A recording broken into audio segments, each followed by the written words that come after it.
Good evening. Welcome to week 1, day 5 of the Mindfulness Journey. It's Friday the 18th of Feb. I was looking there because I was thinking it was Saturday. I'm a day ahead of myself. But no, it's not. It's Friday the 18th of February 2022. And yeah, as I said, we're at day 5. I'll just recap the activity for yesterday. It was one thing at a time. And it was talking about when you go to work, it says study or whatever regular activity you do, take a different approach. Act as if that task is your entire life. Act as if you're chosen to do that task or that job, and as if time has no reality. And then simply complete each task with care and attention before moving on to the next thing. I didn't personally have anything specific today. I'm with my daughter for the half term, and as you probably all know, the weather's not been very good at all, so we had a day in, but I think possibly the most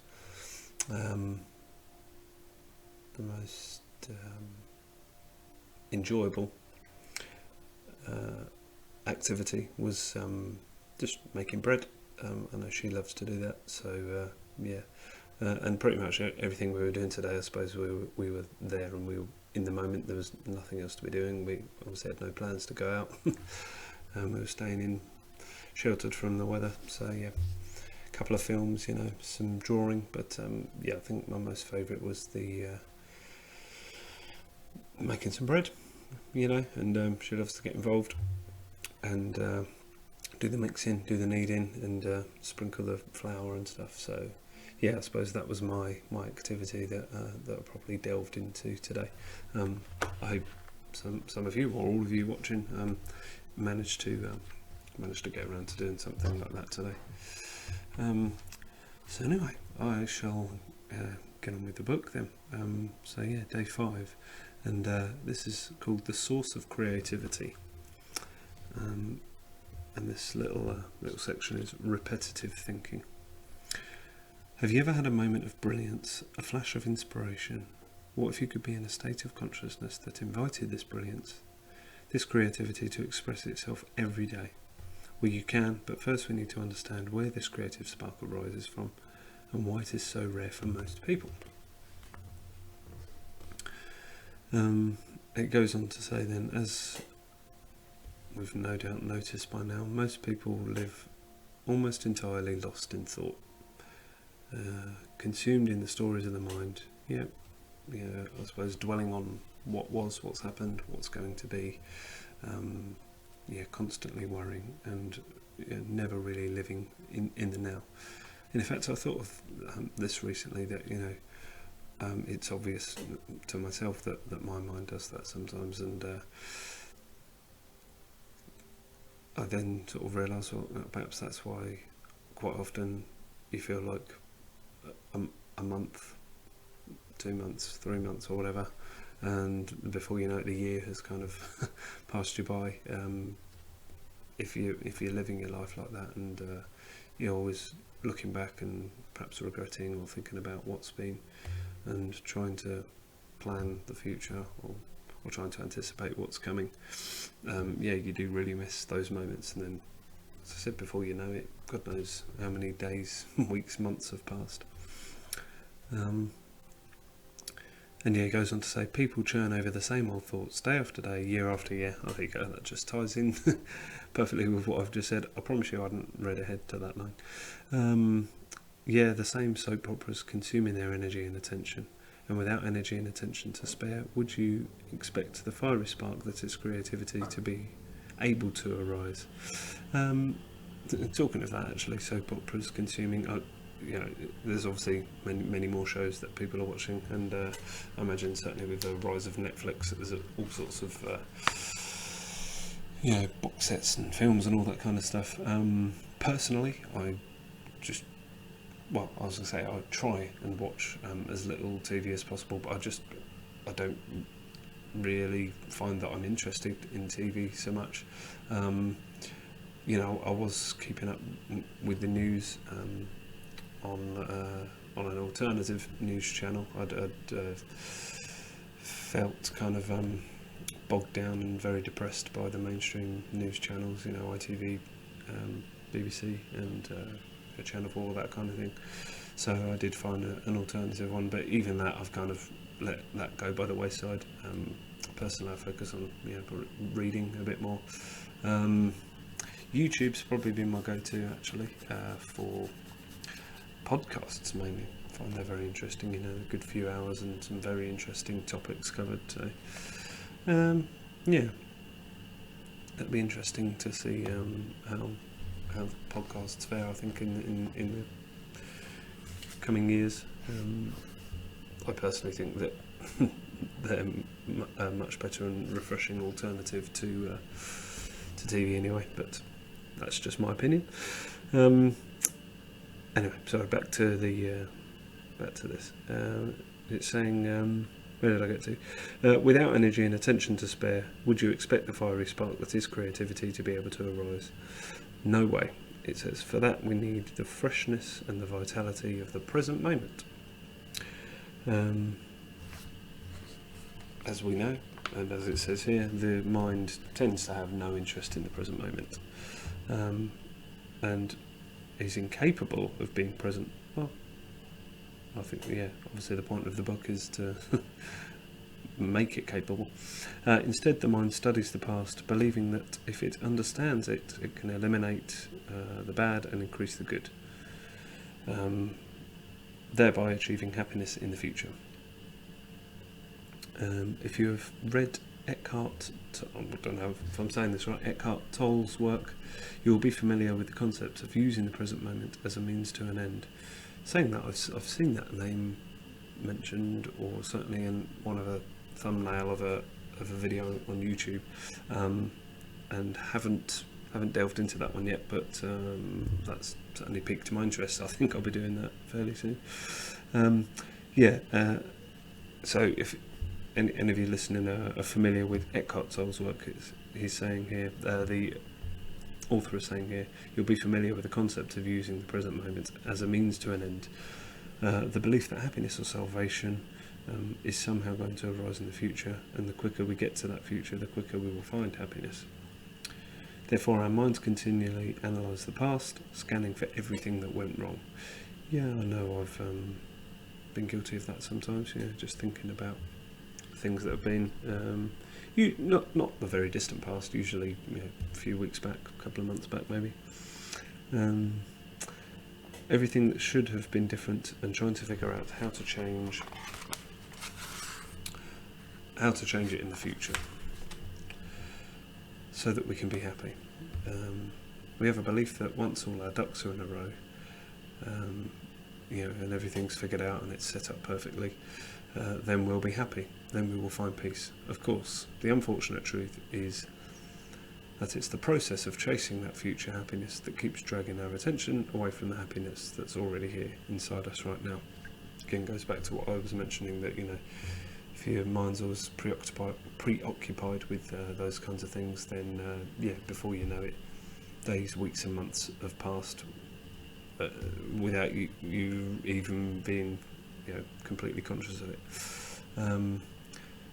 That means we end up stressed, striving for future happiness.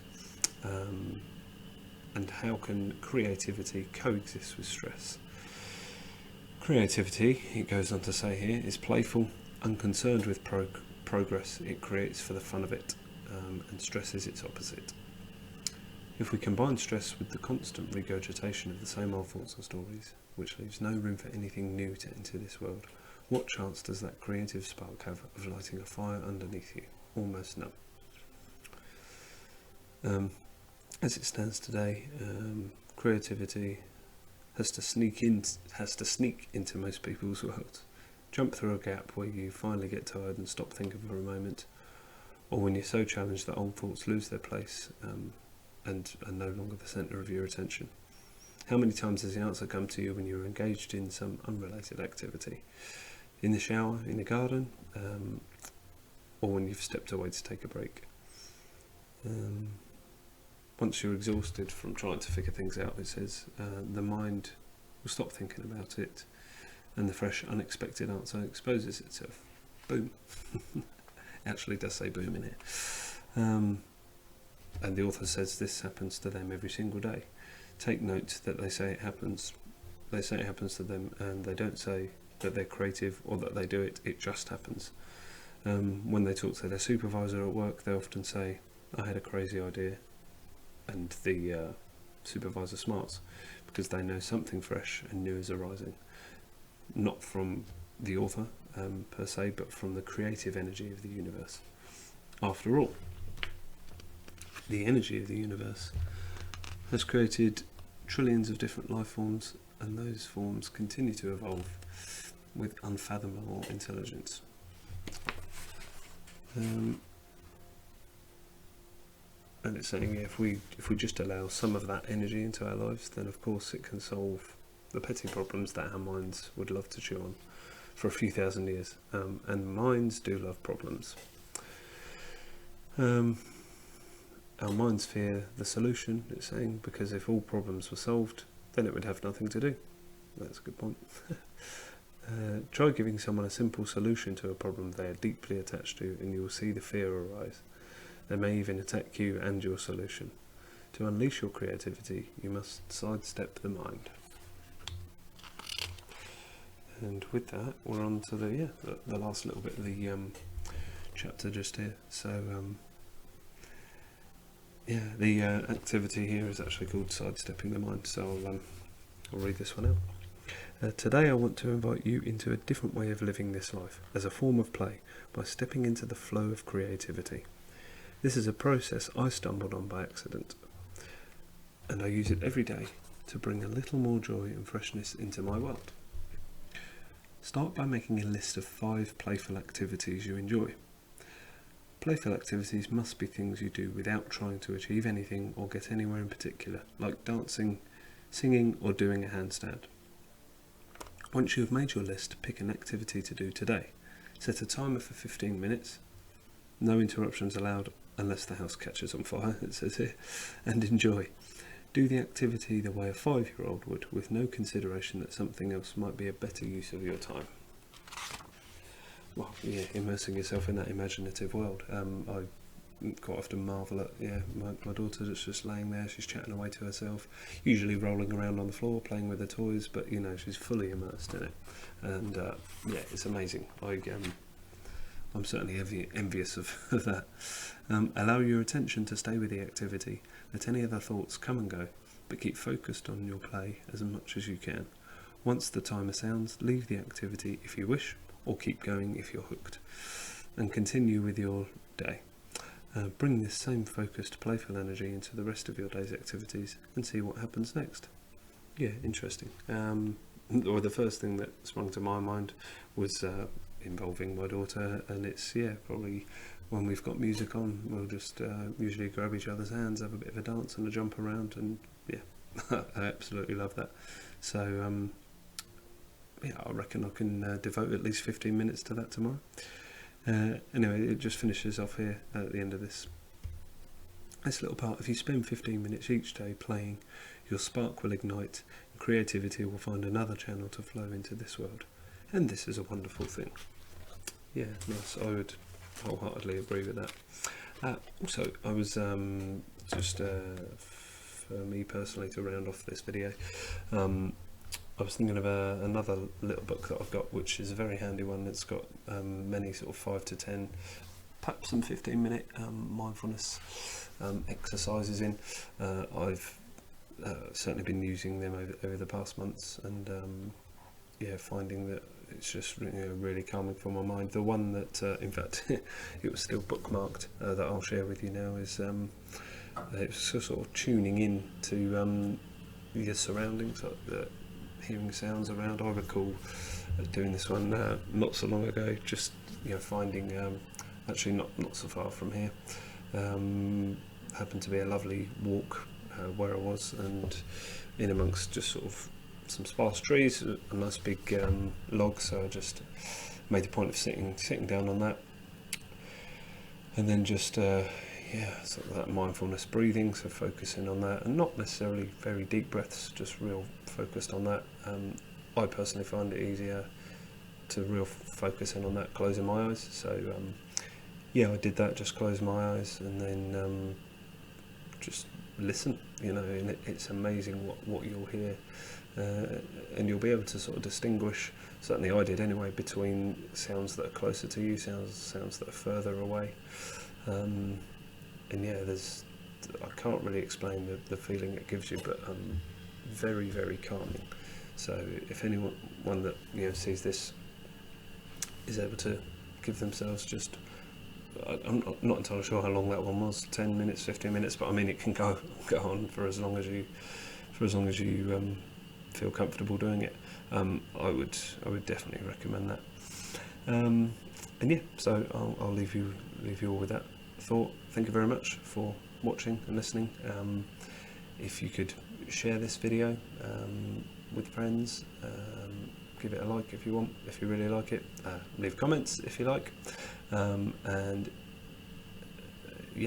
that would be great. I'd appreciate that. And also like and subscribe if you wish. I will be continuing this for the next 6 weeks. It's a 6-week guide, and then haven't thought much more beyond that. Obviously I'm trying to be mindful, as the book keeps alluding to, so I'm just focusing on each video at a time and not necessarily thinking about the end of it, but perhaps it'll lead me down a path that I hadn't before considered. Okay, take care all, and catch up with you again tomorrow. Much love.